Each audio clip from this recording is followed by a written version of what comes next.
Halo Bunda, gimana kabarnya hari ini? Ketemu lagi dengan saya dalam channel Dr. Danen Channel. Oke, saat ini kita akan membahas tentang stunting pada anak. Ya, mungkin Bunda di luar sana sudah biasa sering mendengar di media sosial, kemudian di televisi. Pemerintah saat ini sedang gencar-gencarnya berusaha menurunkan angka stunting yang ada di Indonesia. Nah, beberapa hari yang lalu saya ikut rapat dengan Bapak jajaran di sini ya, dengan Bapak Wakil Bupati, ya, Bapak Bupati, kemudian dengan Kepala Dinas, kemudian dengan Bapak dari Kepala TNI, Polri, kemudian dari Kepala Desa, Camat dan semua perangkat desa. Kita bersinergi untuk bagaimana caranya supaya angka stunting yang ada di daerah kami itu mengalami penurunan. Nah, sekarang yang menjadi pertanyaan yang besar, mungkin orang tua berpikir, apa sih itu stunting, kok sering saya dengar gitu. Nah, stunting ini ya ada suatu kondisi di mana tinggi badan dari anak kita tidak sesuai dengan umurnya, dia di bawah rata-rata. Biasanya di bawah -2 ya, set score -2 namanya, itu dibilang atau disebut sebagai kondisi stunting. Itu ada kurva tersendiri, berarti ini berhubungan dengan tinggi badan. Tapi ada juga tinggi badannya di bawah rata-rata, itu karena kenapa?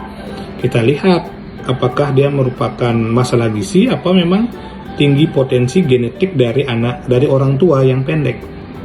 Ya, karena keturunan juga bisa, karena kedua orang tuanya pendek, maka anak ini akan jadi pendek. Ya, nah yang kita bicarakan saat ini adalah stunting atau perawakan pendek yang disebabkan oleh masalah nutrisi. Nah, sekarang kan timbul pertanyaan, kok masalah nutrisi bisa menyebabkan terjadi stunting? Itu seperti apa mekanismenya? Nah, itu begini, ketika anak mengalami masalah nutrisi dalam jangka waktu yang lama, maka tumbuh kembang anak ini akan terganggu. Dan salah satunya yang kena adalah tinggi badan. Ya, sehingga dia tinggi badannya tidak maksimal. Kalau dicek dengan kurva itu di bawah set score -2. Ya, itu yang bisa menyebabkan terjadi stunting karena permasalahan gizi itu sendiri. Nah, kemudian timbul pertanyaan lagi. Nah, kalau sudah terjadi stunting, emang efeknya seperti apa? Kan seperti itu ya.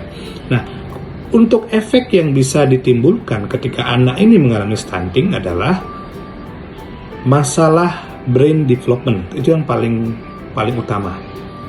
Ya, kenapa pemerintah gencar sekali dan sangat konsen menurunkan angka stunting, karena ini berhubungan dengan generasi bangsa Indonesia di kemudian hari. Anak yang mengalami stunting ini perkembangan otaknya tidak maksimal. Ya, sehingga nanti ketika anak ini di bangku pendidikan, anak ini susah berkonsentrasi, berprestasi pun susah gitu, susah untuk berprestasi. Intinya susah jadi orang yang pintar. Nah, makanya masalah nutrisi ini erat hubungannya dengan masalah brain development. Ya, nah kemudian selain bermasalah dengan perkembangan otak, anak yang mengalami stunting dan masalah gizi ini sering sekali mengalami sakit juga. Karena kenapa? Anak yang bermasalah dengan gizi, ya, ini daya tahan tubuhnya itu akan turun. Ya, daya tahan tubuhnya akan turun sehingga anak ini akan sering sekali mengalami sakit. Dan ada penyebab akibat-akibat yang lain juga, ya. Nah, kemudian kalau seperti itu muncul lagi pertanyaan dari orang tua biasanya. Nah, kalau sudah anaknya, untuk mencegah terjadinya stunting, apa yang harus kita lakukan? Nah, itu pertanyaan yang paling sering muncul. Ini ada namanya golden period, ya, usia golden period age, itu maksudnya usia keemasan dari anak. Itu makanya sering ibu dengar, mungkin pernah dengar, yang 1000 hari pertama kehidupan. Itu dari masa konsepsi sampai usia 2 tahun. Inilah masa keemasan dari anak ini. Ketika kita benar pola asuh kita, nutrisi kita benar pada usia 0 sampai 2 tahun ini, kemungkinan anak ini akan tumbuh kembangnya akan sangat baik. Siapa yang nggak bangga punya anak yang pintar, punya anak yang membanggakan orang tua, apalagi membanggakan bangsa? Siapa yang nggak bangga? Kita orang tua bangga. Semua menjadi orang akan jadi bangga gitu. Nah, bagaimana caranya untuk pencegahan? Yang pertama, waktu ibunya mau hamil, ya, sebelum hamil dulu ini nutrisinya harus dijaga karena ibu ini merupakan sebagai inangnya, ya, nutrisinya dijaga. Kemudian ketika hamil rutinlah untuk melakukan ANC. Kalau ada penyakit waktu hamil segera diobati, ya. Nah, orang tua juga, suami mendukung, semua mendukung secara psikologi semua mendukung, semua bagus nih. Nah, siapkan dulu inangnya. Nah, ketika sudah hamil, rutinkan untuk ANC. Minimal ke puskesmas tiap bulan kontrol untuk mengetahui pertama gimana status gizi dari ibunya, terus yang kedua bayinya gimana, sehat-sehat apa tidak gitu. Ya, terus yang ketiga ketika ibunya sakit segera berobat supaya nanti tidak berefek ke janinnya. Ya, itu waktu hamil. Kemudian sudah melahirkan, apa yang mesti Bunda lakukan ketika bayi ini sudah lahir? Yang paling bagus dari usia 0 sampai 6 bulan berikanlah ASI eksklusif. ASI yang nomor 1. Kami Ikatan Dokter Anak Indonesia mendukung penuh pemberian ASI kepada buah hati kita. Karena dalam ASI ini banyak sekali ada kekebalan tubuh, ya, ada antibodi di situ, ya, dan banyak sekali juga hal yang lain di situ yang sangat bermanfaat untuk bayi. Ya. Nah, ketika sudah diberikan ASI selama 0 sampai 6 bulan, nah, baru dari usia 6 bulan tambahkanlah MPASI. Makanan pendamping ASI. Itu.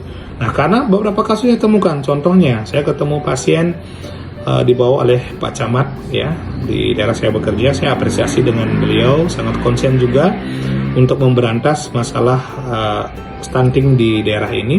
Beliau membawa 2 anak, ya, dibawa bayi lah, anak dibawa ke poli anak. Kemudian saya melakukan investigasi, ya, pemeriksaan anamnesis, pemeriksaan fisik.